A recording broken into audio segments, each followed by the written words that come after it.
வணக்கம். வேந்தரின் இலங்கத்திற்கு காலை செய்திகளுக்காக கௌரி விஸ்வநாதன். பிரீதா, முதலில் தலைப்புச் செய்திகள். வாரணாசியில் பிரதமர் மோடி மீண்டும் போட்டி. பாஜக ஆட்சி மன்ற குழு கூட்டத்தில் முடிவு செய்யப்பட்டதாக தகவல்.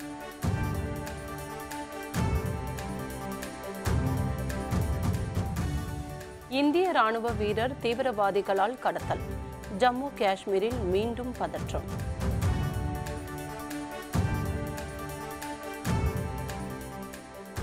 மக்களவைத் தேர்தலில் போட்டியிடும் தொகுதிகள். திமுகவுடன் தமிழக காங்கிரஸ் கட்சி இன்று ஆலோசனை.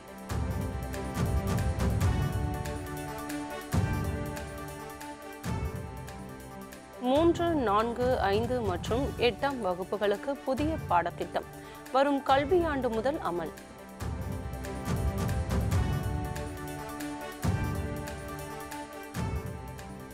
எல்லை தாண்டியதாக கூறி தமிழக மீனவர்கள் கைது. நிபந்தனையுடன் விடுவித்தது இலங்கை நீதிமன்றம். வரும் மக்களவைத் தேர்தலில் பிரதமர் நரேந்திர மோடி வாரணாசி தொகுதியில் மீண்டும் போட்டியிட உள்ளதாக தகவல் வெளியாகியுள்ளது. 543 மக்களவைத் தொகுதிகளுக்கான தேர்தல் நடைபெறும் தேதி ஓரிரு நாட்களில் அறிவிக்கப்படலாம் என எதிர்பார்க்கப்படுகிறது. இந்த தேர்தல் 7 அல்லது 8 கட்டங்களாக நடைபெறும் என்றும் தகவல்கள் தெரிவிக்கின்றன. ஐக்கிய முற்போக்கு கூட்டணி கட்சி தலைவர் சோனியா காந்தி ரேபரேலி தொகுதியிலும், காங்கிரஸ் தலைவர் ராகுல் காந்தி அமேதி தொகுதியிலும் போட்டியிடுகின்றனர். இந்த நிலையில் பிரதமர் நரேந்திர மோடி வாரணாசி தொகுதியில் மீண்டும் போட்டியிடுவது என பாரதிய ஜனதா ஆட்சி மன்ற குழு கூட்டத்தில் முடிவு எடுக்கப்பட்டுள்ளதாக தகவல்கள் வெளியாகியுள்ளன. கடந்த 2014ஆம் ஆண்டு நடைபெற்ற மக்களவைத் தேர்தலில் பிரதமர் மோடி வாரணாசி தொகுதியில் போட்டியிட்டு வெற்றி பெற்றது குறிப்பிடத்தக்கது. ஒருவருக்கொருவர் ஆதரவுடன் இருந்தால் மட்டுமே தீவிரவாதத்திற்கு எதிராக போராட முடியும் என பிரதமர் நரேந்திர மோடி தெரிவித்துள்ளார். உத்தரப்பிரதேச மாநிலம் கான்பூரில் நடைபெற்ற பொதுக்கூட்டத்தில் கலந்து கொண்டு பேசிய அவர், ஒற்றுமையை பேணி காப்பது தற்போது நாட்டுக்கு மிகவும் அவசியம் என்றார். தீவிரவாதத்துடன் போராட நாம் அனைவரும் ஒற்றுமையுடன் இருக்க வேண்டும் என்றும், ஒருவருக்கொருவர் ஆதரவாக இருக்க வேண்டும் எனவும் அவர் தெரிவித்தார். லக்னோவில் காஷ்மீரிகள் பாதிக்கப்படாத வண்ணம் உத்தரப்பிரதேச மாநில அரசு நடவடிக்கை எடுத்து வருவதாகவும் பிரதமர் மோடி பாராட்டினார். ஜம்மு காஷ்மீர் மாநிலத்தில் வீட்டில் ஓய்வு எடுத்துக் கொண்டிருந்த ராணுவ வீரர் ஒருவர் தீவிரவாதிகளால் கடத்தப்பட்ட சம்பவம் பரபரப்பை ஏற்படுத்தியுள்ளது. புட்காம் மாவட்டத்தில் உள்ள காசிபோரா சதுரா பகுதியில் ராணுவ வீரர் முகமது யாசின் வசித்து வருகிறார். ஜக்லி பிரிவை சேர்ந்த இவர் விடுமுறையில் நேற்று மாலை தனது வீட்டில் ஓய்வு எடுத்துக் கொண்டிருந்ததாக தெரிகிறது. அப்போது அங்கு நுழைந்த தீவிரவாதிகள் சிலர் முகமது யாசினை கடத்தி சென்றதாக தகவல்கள் தெரிவிக்கின்றன. இதுகுறித்து பாதுகாப்பு படையினர் தீவிர விசாரணை நடத்தி வருகின்றனர். பாகிஸ்தானின் ஜெய்ஷ்-இ முகமது அமைப்பை சேர்ந்த தீவிரவாதி நடத்திய தாக்குதலில் 40 CRPF வீரர்கள் வீரமரணம் அடைந்த நிலையில் தற்போது ராணுவ வீரர் ஒருவர் கடத்தப்பட்டுள்ளது அதிர்வலைகளை ஏற்படுத்தியுள்ளது. இதனிடையே பாகிஸ்தானின் சிந்து மாகாணத்தில் நடைபெற்ற பொதுக்கூட்டத்தில் பங்கேற்று பேசிய அந்நாட்டு பிரதமர் இம்ரான்கான், பாகிஸ்தான் மண்ணிலிருந்து கொண்டு பிற நாடுகள் மீது தீவிரவாதிகள் தாக்குதல் நடத்துவதை அரசு ஒருபோதும் அனுமதிக்காது என கூறினார். இந்தியாவுடன் அமைதியை மட்டுமே பாகிஸ்தான் விரும்புவதாகவும் போரை விரும்பவில்லை என்றும் அவர் விளக்கம் அளித்தார். மக்களவைத் தேர்தலில் போட்டியிடும் 10 தொகுதிகள் குறித்து திமுகவுடன் காங்கிரஸ் கட்சி நிர்வாகிகள் இன்று ஆலோசனை நடத்துகின்றனர். நாடாளுமன்றத்திற்கான மக்களவைத் தேர்தல் ஏப்ரல், மே மாதங்களில் நடைபெறும் என எதிர்பார்க்கப்படுகிறது. அதற்கான தேதி ஓரிரு நாட்களில் அறிவிக்கப்பட வாய்ப்புள்ளது. திமுகவுடன் கூட்டணி சேர்த்து மக்களவைத் தேர்தலை சந்திக்கும் தமிழக காங்கிரஸ் கட்சிக்கு புதுச்சேரி உள்பட மொத்தம் 10 தொகுதிகள் ஒதுக்கீடு செய்யப்பட்டுள்ளன. அந்த தொகுதிகள் குறித்து திமுக தலைவர் மு.க.ஸ்டாலினுடன் தமிழக காங்கிரஸ் கட்சி நிர்வாகிகள் இன்று காலை 11 மணிக்கு ஆலோசனை நடத்துகின்றனர். இதனையடுத்து மக்களவைத் தேர்தலில் காங்கிரஸ் கட்சி போட்டியிடும் தொகுதிகள் குறித்த அறிவிப்பு வெளியாகும் என எதிர்பார்க்கப்படுகிறது. இதனிடையே மதுரையில் செய்தியாளர்களிடம் பேசிய தமிழக காங்கிரஸ் தலைவர் K.S. அழகிரி, திமுகவுடன் பேச்சுவார்த்தை நடத்திய பிறகு மக்களவைத் தேர்தலில் போட்டியிடும் தொகுதிகள் குறித்து அறிவிக்கப்படும் என தெரிவித்தார். வருகிற 13ஆம் தேதி ராகுல் காந்தி தமிழகத்தில் முதல் பிரச்சார கூட்டத்தில் பங்கேற்பார் எனவும் கூறினார்.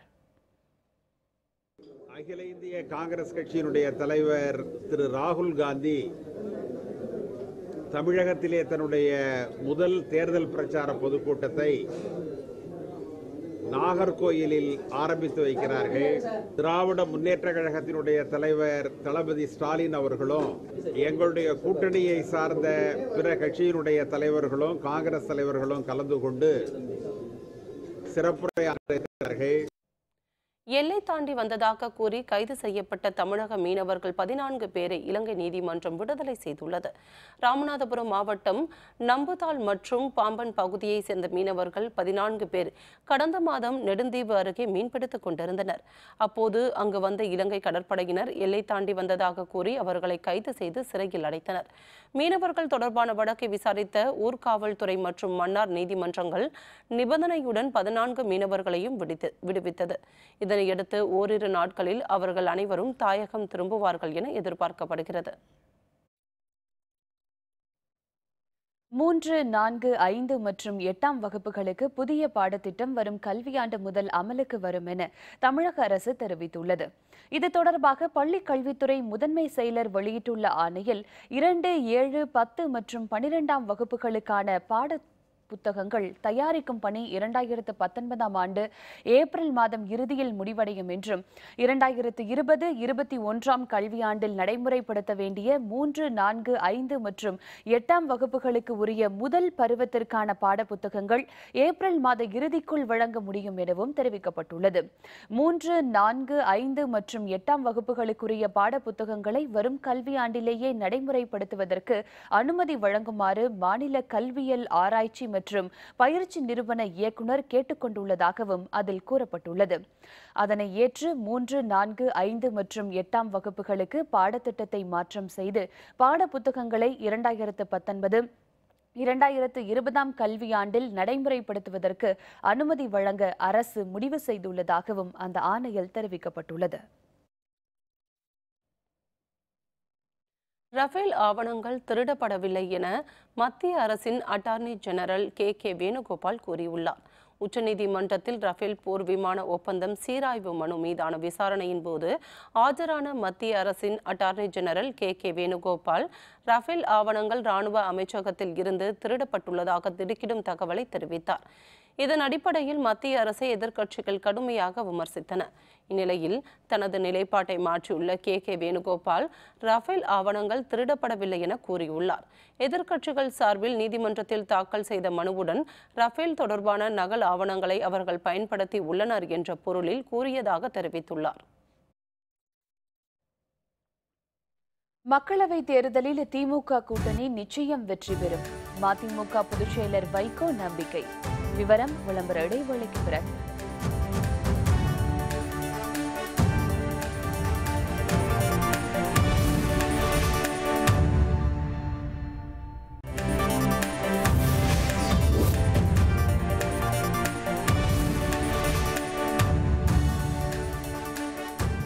செய்திகள் தொடர்கின்றன. குடிநீர் பிரச்சினைக்கு தீர்வு காணும் வகையில் கரூர் புஞ்சை புகழூர் காவிரி ஆற்றின் குறுக்கே கதவணை திட்டம் செயல்படுத்தப்படும் என போக்குவரத்து துறை அமைச்சர் எம்.ஆர். விஜயபாஸ்கர் தெரிவித்துள்ளார். கரூரில் செய்தியாளர்களிடம் பேசிய அவர், இந்த திட்டத்தின் மூலம் கரூர், நாமக்கல் மாவட்டங்களில் 10 ஆண்டுகளாக பயன்பாடு இல்லாமல் இருக்கும் வாய்க்கால்கள் பயன்பெறும் என கூறினார். இதேபோன்று தான்தோன்றி ஒன்றியத்திற்கு உட்பட்ட 14 ஊராட்சிகளில் உள்ள குக்கிராமங்கள் பயன்பெறும் வகையில் 81 கோடியே 40 லட்சம் ரூபாய் செலவில் பல்வேறு திட்டங்கள் செயல்படுத்தப்படும் என்றும் அவர் தெரிவித்தார். இந்த கதவணை மூலமாக கரூர் மாவட்டம் மட்டுமல்ல, நாமக்கல் மாவட்டமும் பயன்பெறும். இந்த பகுதியில் இருக்கக்கூடிய வாங்கல் வாய்க்கால், அந்த பகுதியில் இருக்கக்கூடிய மோகனூர் வாய்க்கால்களுக்கு தண்ணீர் சென்று 10 ஆண்டுகள் ஆகிறது. அந்த குறைகள் நிவர்த்தி செய்யப்பட்டு இந்த கதவணை மூலமாக 2 வாய்க்கால்களும் தண்ணீர், விவசாயிகளுக்கு தேவையான தண்ணீர் செல்லும். வரும் மக்களவைத் தேர்தலில் திமுக தலைமையிலான கூட்டணி 40 இடங்களிலும் வெற்றி பெறும் என மதிமுக பொதுச் செயலர் வைகோ நம்பிக்கை தெரிவித்தார். திருப்பூரில் செய்தியாளர்களிடம் பேசிய அவர், தேமுதிக பொருளாளர் பிரேமலதா விஜயகாந்த் செய்தியாளர்களை ஒருமையில் பேசியிருப்பது தவறானது என்றும் அதனை அவர் திருத்திக் கொள்ள வேண்டும் எனவும் கூறினார். மிக தவறுங்க, மிக தவறு. யாரையுமே சின்ன பையனை கூட நீங்கன்னு தான் சொல்லணும். அதெல்லாம் சொல்கிறது நீ நான் சொல்கிறது முறையற்றது. அது ரொம்ப வருத்தப்படுறேன். இது மாதிரி போக்கு பத்திரிகையாளர்கள்ட்ட தனிப்பட்ட முறையில் வார்த்தை பயன்படுத்துவது முறையில்லை. இதை அவர் தவிர்த்திருக்கணும். இது மாதிரி போக்கு யாரும் ஏற்றுக்கொள்ள முடியாதது. இம்மாதிரி பேசுவதை இனிமேலாவது நிறுத்திக்கொள்ள வேண்டும். தமிழர்களின் பாரம்பரியம் மற்றும் வீரத்தை பறைசாற்றும் ஜல்லிக்கட்டை மீண்டும் தமிழகத்திற்கு மீட்டுக் கொடுத்த பெருமை தமிழக அரசையே சாரும் என மக்கள் நல்வாழ்வுத்துறை அமைச்சர் சி விஜயபாஸ்கர் தெரிவித்தார். ஜல்லிக்கட்டு காளை மற்றும் காளையை அடக்குவது போன்ற வீரரின் உலோக சிலை புதுக்கோட்டையில் அமைக்கப்பட்டுள்ளது. 10 லட்சம் ரூபாய் மதிப்பில் உருவாக்கப்பட்டுள்ள இந்த சிலையை அமைச்சர் விஜயபாஸ்கர் திறந்து வைத்தார். அப்போது பேசிய அவர், தமிழர்களின் வீர விளையாட்டான ஜல்லிக்கட்டு போட்டி தமிழக அரசின் ஒத்துழைப்போடு மிகப்பெரிய அளவில் நடத்தப்பட்டு வருவதாக கூறினார். புதுக்கோட்டை மாவட்டத்தில் தான் தமிழ்நாட்டிலே அதிகமான ஜல்லிக்கட்டுகள் மிக சிறப்பாக நடைபெற்று வருகின்றன. ஸோ அது புதுக்கோட்டைக்கு அந்த பெருமை சேர்க்கக்கூடிய வகையில் எங்களுடைய புதுக்கோட்டை நகராட்சி சார்பில் ஜல்லிக்கட்டு காளையும் அந்த காளையை ஒரு காளையை அடக்குவது போன்ற ஒரு சிறப்பான அந்த நினைவு சின்னம் திறக்கப்பட்டிருக்கிறது. இந்த புதுக்கோட்டை மண்ணிற்கு பெருமை சேர்ப்பதாக அமைந்திருக்கிறது. சென்னை காட்டாங்குளத்தூரில் உள்ள வள்ளியம்மை பொறியியல் கல்லூரியில் சர்வதேச மகளிர் தின விழா வெகு விமர்சையாக கொண்டாடப்பட்டது. சென்னை காட்டாங்குளத்தூரில் அமைந்துள்ள SRM அறிவியல் மற்றும் தொழில்நுட்ப பல்கலைக்கழகத்தின் அங்கமான வள்ளியம்மை பொறியியல் கல்லூரி சர்வதேச மகளிர் தின விழா கொண்டாடப்பட்டது. கல்லூரி அரங்கில் நடைபெற்ற விழாவில் மாணவிகளுக்கான நடனப் போட்டி, பாட்டுப் போட்டி, குழு நடனம், அறிவு போட்டி உள்ளிட்டவை நடத்தப்பட்டது. மேலும் பேராசிரியர்களுடன் பல்வேறு தலைப்புகளின் கீழ் மாணவிகள் கலந்துரையாடினர்.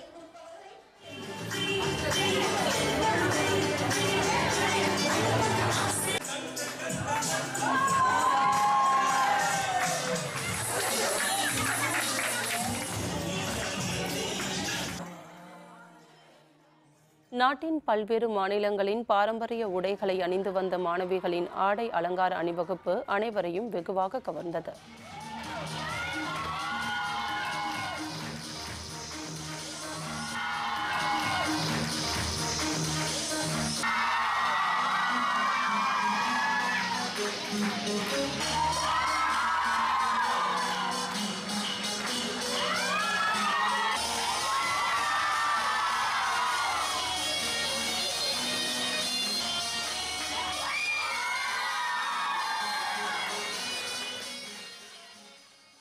விழாவில் பங்கேற்ற மாணவிகள் தங்களது தனித்திறமைகளை வெளிப்படுத்தினர். வெகு உற்சாகமாக நடைபெற்ற இந்த நிகழ்ச்சியில் பேராசிரியர்கள், மாணவிகள் பலர் கலந்து கொண்டனர். தயாரிப்பாளர் சங்கத்தில் உள்ள பணத்தை அதன் தலைவர் விஷால் செலவு செய்தது திருட்டுக்கு சமம் என நடிகரும் தயாரிப்பாளருமான SV சேகர் குற்றம் சாட்டியுள்ளார். சென்னை தியாகராய நகரில் செய்தியாளர்களிடம் பேசிய அவர், எந்தவித கணக்கும் காட்டாமல் சுமார் 8 கோடி ரூபாய் பணத்தை விஷால் செலவு செய்துள்ளதாக கூறினார்.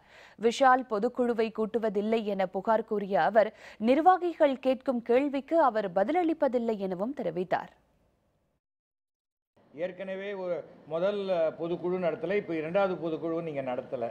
இப்படி எல்லாவற்றையுமே நீங்கள் முறையாக செய்யாதனால இளையராஜா நிகழ்ச்சி நடத்தி 7.25 கோடி ரூபாய் தவறாக முறைகேடாக செலவழிக்கப்பட்ட பணம் தெரியுது. சட்ட ரீதியாக இதுக்கு சிறை தண்டனை கூட உண்டு. பயிர் காப்பீட்டு தொகையில் மோசடி செய்ததை கண்டித்து தஞ்சாவூரில் கூட்டுறவு சங்க வங்கியை முற்றுகையிட்டு விவசாயிகள் போராட்டத்தில் ஈடுபட்டனர். பூதராய நல்லூரில் உள்ள தொடக்க வேளாண் கூட்டுறவு வங்கியில் விவசாயிகளுக்கு வழங்க வேண்டிய பயிர் காப்பீட்டு தொகையில் 1 கோடி ரூபாய் வரை மோசடி செய்யப்பட்டுள்ளதாக கூறப்படுகிறது. இதனை கண்டித்து தொடக்க வேளாண் கூட்டுறவு வங்கியை முற்றுகையிட்டு விவசாயிகள் திரளானோர் போராட்டத்தில் ஈடுபட்டனர். மாவட்ட நிர்வாகமும் தமிழக அரசும் இது தொடர்பாக நடவடிக்கை எடுக்க வேண்டும் என்று அவர்கள் வலியுறுத்தினர். இப்பொழுது 63% எங்களுக்கு இன்சூரன்ஸ் கம்பெனி வழங்கியிருக்கிறது. அந்த வழங்கிய 23% இவங்க ஆக்கியிருக்கிறார்கள். எங்களுக்கு அந்த 63% எங்களுக்கு அந்த தொகையை அவர்கள் வழங்க வேண்டும். இதுதான் எங்களுடைய பிரதான கோரிக்கை. 63% வழங்க வேண்டியதை 23% குறைத்து வழங்குவதற்கு முயற்சிக்கிறார். சரியான ஆவணங்களையும் தருவதில்லை. இன்சூரன்ஸ் கம்பெனியை இந்த கிராமத்தில் உள்ள விவசாயிகள் நாடும்போது உண்மையான கணக்கிற்கும் இதற்கும் ஏகப்பட்ட வேறுபாடு இருக்கிறது. அதனை கண்டித்து தான் இந்த ஆர்ப்பாட்டம். இதோடு முடிந்து விடாமல் தஞ்சை மாவட்டம் முழுவதும் இந்த இன்சூரன்ஸ் குளறுபடியை கண்டித்து ஒவ்வொரு மைய பகுதியிலும் தொடர்ச்சியாக ஆர்ப்பாட்டம் விவசாயிகள் சங்கத்தின் சார்பாக நடைபெறும். இனி செய்திகளின் தொகுப்பை காணலாம். தமிழகத்தில் பெண்களுக்கு என முன்னோடி திட்டங்களை வகுத்து அதனை செயல்படுத்தியவர் மறைந்த முதல்வர் ஜெயலலிதா என ஊரக தொழில்துறை அமைச்சர் பெஞ்சமின் பெருமிதத்துடன் கூறினார். காஞ்சிபுரம் மாவட்ட ஆட்சியர் அலுவலகத்தில் நடைபெற்ற நிகழ்ச்சியில் பங்கேற்று பேசிய அவர், பெண் கல்வியை உறுதிப்படுத்தும் வகையில் தாலிக்கு தங்கம் திட்டம் செயல்படுத்தப்பட்டு வருவதாக தெரிவித்தார். மாதவிடாய் காலங்களில் பெண்கள் சந்திக்கும் இன்னல்களை அடிப்படையாக கொண்டு கோயம்புத்தூர் அரசு கல்லூரி மாணவர்கள் இசை ஆல்பம் ஒன்றை தயாரித்துள்ளனர். பெண்கள் உடல் ரீதியாகவும் மன ரீதியாகவும் எதிர்கொள்ளும் சிக்கல்களை மையமாக கொண்டு இந்த பாடல் உருவாக்கப்பட்டுள்ளது. பெண் என்றால் இனியவள் என்பதை உணர்த்தும் வகையில் அந்த ஆல்பத்திற்கு இனிதி என்று பெயரிடப்பட்டுள்ளது.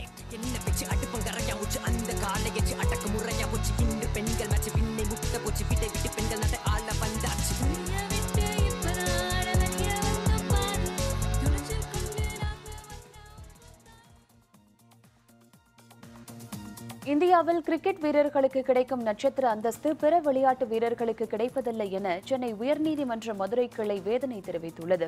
தமிழக கிரிக்கெட் வீரர்களுக்கு அரசு பணி நியமனம் மற்றும் வீடு ஒதுக்குவது உள்பட அவர்களுக்கான திட்டங்கள் என்ன என்றும் நீதிமன்றம் கேள்வி எழுப்பியது.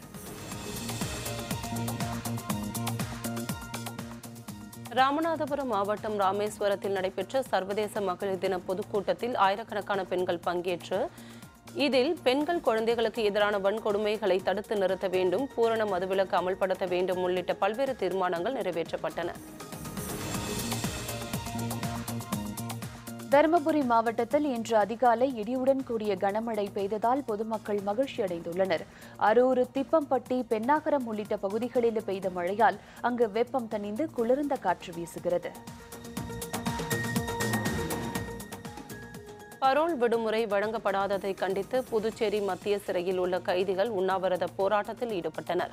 கடந்த 6 மாதங்களாக பரோலுக்கு விண்ணப்பித்தும் அதிகாரிகள் நடவடிக்கை எடுக்கவில்லை என குற்றம் சாட்டிய அவர்கள் 3 மாதங்களுக்கு ஒருமுறை பரோல் விடுமுறை வழங்க வேண்டும் எனவும் கோரிக்கை விடுத்தனர். புதுச்சேரி மூலக்குளம் பகுதியில் நடைபெற்ற பள்ளி மாணவ மாணவிகளின் கைவினைப் பொருள் கண்காட்சி பார்வையாளர்களை வெகுவாக கவர்ந்தது. வண்ண காகிதங்களை கொண்டு தத்ரூபமாக உருவாக்கப்பட்ட தாய் மகள் போன்ற கடல் கன்னிகள், தீக்குச்சிகளால் உருவாக்கப்பட்ட ஈஃபில் டவர், நூலகம், கப்பல் உள்ளிட்டவை அதில் காட்சிப்படுத்தப்பட்டிருந்தன. சாதாரண மனிதர்களே வாழ்க்கையை எதிர்கொள்ள போராடும் சூழலில் கால்களை இழந்த மாற்றுத்திறனாளி பெண் ஒருவர் தனது விடாமுயற்சியால் கைகளை மட்டுமே வைத்து காரை இயக்கி அதில் சாதனையும் கண்டுள்ளார். அனைவருக்கும் முன்னுதாரணமாக திகழும் மாற்றுத்திறனாளியை பற்றி இன்றைய வேந்த சிறப்பு செய்தியில். உலகில் ஒவ்வொரு மனிதர்களும் குணத்திலும் தோற்றத்திலும் திறமையிலும் ஒருவருக்கொருவர் வேறுபடுகின்றனர். ஆனால் உடலில் குறைபாடுகளை கொண்ட சில மனிதர்கள் தங்கள் வாழ்க்கையை வெறுத்து விடுகிறார்கள். இருந்த போதிலும் தங்கள் குறைகளை துச்சமாய் எண்ணி சாதனை படைக்கும் மாற்றுத்திறனாளிகளும் இருக்கத்தான் செய்கிறார்கள். அதில் புதுச்சேரி மாநிலம் பர்கூர் கிராமத்தை சேர்ந்த அனிதா என்ற மாற்றுத்திறனாளியும் ஒருவராவார். அனிதாவுக்கு 1 வயதான போது போலியோ நோய் பாதிப்பு ஏற்பட்டு 2 கால்களும் முற்றிலும் செயலிழந்தது. ஆனால் வாழ்க்கையை வெறுத்து முடங்கிவிடாமல் தனது படிப்பை தொடர்ந்த அனிதா கல்லூரியில் பொறியியல் பட்டம் பெற்றார். தற்போது புதுச்சேரியில் துணை கோட்ட பொறியாளராக பணியாற்றி வருகிறார். தனது வாழ்க்கை இப்படியே இருக்கக்கூடாது என முடிவு செய்த அனிதா ஏதாவது ஒரு சாதனை புரிய வேண்டும் என நினைத்தார். 2 கால்களும் செயலிழந்து விட்டதால் கைகளால் கார் ஓட்டுவதற்கான முயற்சியை மேற்கொண்டார். இதன் விளைவாக பிரேக், ஆக்சிலரேட்டரை கைகளால் இயக்கி கார் ஓட்டுவதற்கு பயிற்சி பெற்று அதில் வெற்றியும் கண்டார். இந்த சாதனையின் மூலம் ஓட்டுநர் உரிமம் பெற்றதோடு மட்டுமல்லாமல் மாற்றுத்திறனாளிகள் கார் ஓட்டுவதற்கான பயிற்சியை வீடியோ மூலமும் அளித்து வருகிறார். இதன் மூலம் 2 மாற்றுத்திறனாளிகள் ஓட்டுநர் உரிமம் பெற்றதாக மகிழ்ச்சியுடன் தெரிவிக்கிறார் அனிதா. எனக்கு 1 வயசாக இருக்கும்போது போலியோ நோயினால் பாதிக்கப்பட்டு 2 கால்களும் செயலிழந்துடுச்சு. நான் என் கைகளை பயன்படுத்தி தவழ்ந்து தான் சென்றுட்டு இருந்தேன். ஆனால் அது போதாது அப்படின்னு சொல்லிட்டு 3 சக்கர சைக்கிளை உபயோகப்படுத்தி என்னுடைய பள்ளி படிப்பை முடித்தேன். என்னுடைய கல்லூரி படிப்பை 2 சக்கர வாகனத்தில் 2 வீல்களை பொருத்தப்பட்ட வாகனத்தை கொண்டு என்னுடைய என்ஜினியரிங் படிப்பையும் நான் வெற்றிகரமாக முடித்தேன். இப்பொழுது நான் கார் ஓட்டிகிட்ருக்கேன். கார் ஓட்டுறது ஒரு மாற்றுத்திறனாளியாக கார் ஓட்டுறது சாதாரணமாக ஓட்டுறவங்களுக்கும் இருக்க வித்தியாசம் ஒரு சின்ன அட்ஜஸ்ட்மெண்ட் தான். என்னுடைய கார் ஆட்டோமேட்டிக் கார். 2 கால்களையும் பயன்படுத்த வேண்டிய ஆக்சிலரேட்டர் அண்ட் பிரேக்கையும் நான் கைகளால் பயன்படுத்தி இப்போ இயக்கிட்டு இருக்கேன். அனிதாவின் இந்த தன்னம்பிக்கையை பாராட்டி புதுச்சேரி முதல்வர் நாராயணசாமி, துணைநிலை ஆளுநர் கிரண் பேடி ஆகியோரும் கௌரவித்துள்ளனர். மேலும் சிகரம் அமைப்பு சார்பில் சிகரம் தொட்ட மகளிர் விருதும் அவருக்கு அளிக்கப்பட்டுள்ளது. உடலில் குறை இருப்பதாக தான் என்றும் நினைத்தது கிடையாது என்று கூறும் அனிதா சமுதாயத்திற்கு முன்னுதாரணமாக திகழ்கிறார். வேந்தர் செய்திகளுக்காக புதுச்சேரியிலிருந்து செய்தியாளர் கந்தன். இந்தியாவுக்கு எதிரான 3வது ஒருநாள் போட்டி 32 ரன்கள் வித்தியாசத்தில் ஆஸ்திரேலியா வெற்றி. விவரம் விளம்பர இடைவேளைக்கு பிறகு.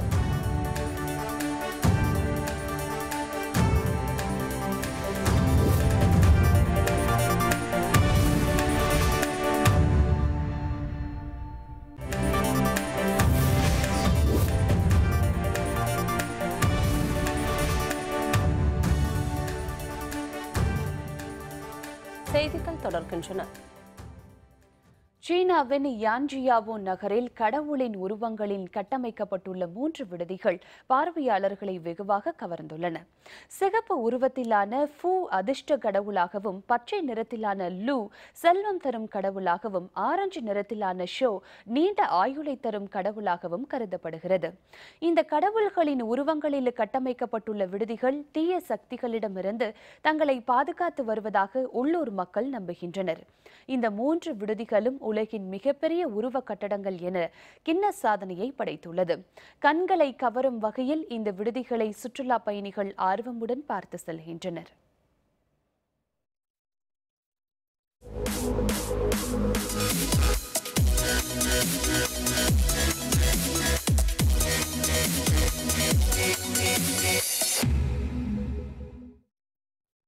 இந்திய அணிக்கு எதிரான 3வது ஒருநாள் கிரிக்கெட் போட்டியில் 32 ரன்கள் வித்தியாசத்தில் ஆஸ்திரேலிய அணி வெற்றி பெற்றது. ராஞ்சியில் நடைபெற்ற இந்த போட்டியில் டாஸ் வென்ற இந்திய அணி பந்து வீச்சை தேர்வு செய்தது. இதனையடுத்து முதலில் களமிறங்கிய ஆஸ்திரேலிய அணியினர் நிதானமாக ஆடி ரன்களை குவித்தனர். 50 ஓவர்கள் முடிவில் 5 விக்கெட்டுகள் இழப்பிற்கு அந்த அணியினர் 313 ரன்கள் எடுத்தனர். அதிரடியாக விளையாடிய கவாஜா 104 ரன்களும், கேப்டன் பிஞ்ச் 93 ரன்களும் விளாசினர். இந்தியா தரப்பில் குல்தீப் யாதவ் 3 விக்கெட்டுகளை கைப்பற்றினார்.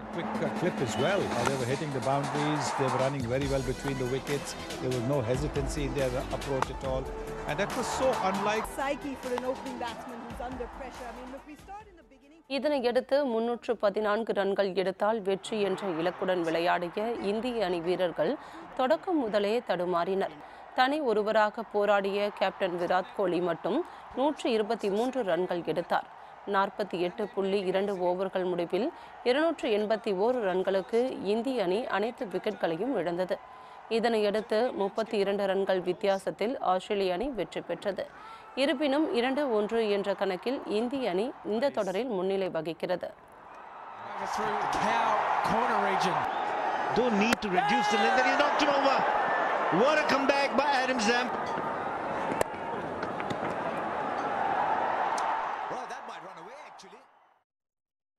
மீண்டும் தலைப்புச் செய்திகள்.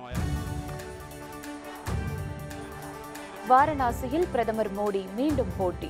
பாஜக ஆட்சி மன்ற குழு கூட்டத்தில் முடிவு செய்யப்பட்டதாக தகவல்.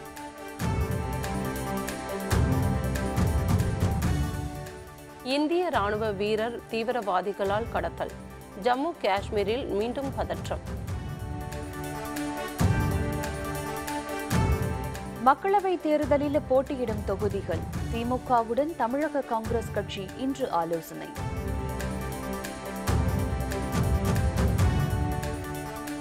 மூன்று, 4, 5 மற்றும் 8ஆம் வகுப்புகளுக்கு புதிய பாடத்திட்டம் வரும் கல்வியாண்டு முதல் அமல். எல்லை தாண்டியதாக கூறி தமிழக மீனவர்கள் கைது. நிபந்தனையுடன் விடுவித்தது இலங்கை நீதிமன்றம். இத்துடன் வேந்தரின் இளங்கதிர் காலை செய்திகள் நிறைவடைந்தன. வேந்தர் டிவி செயலியை பதிவிறக்கம் செய்து முக்கிய செய்திகளை நேயர்கள் காணலாம். மீண்டும் பகல் 1 மணிக்கு உச்சிவேளை பகல் செய்திகளில் சந்திப்போம். வணக்கம்.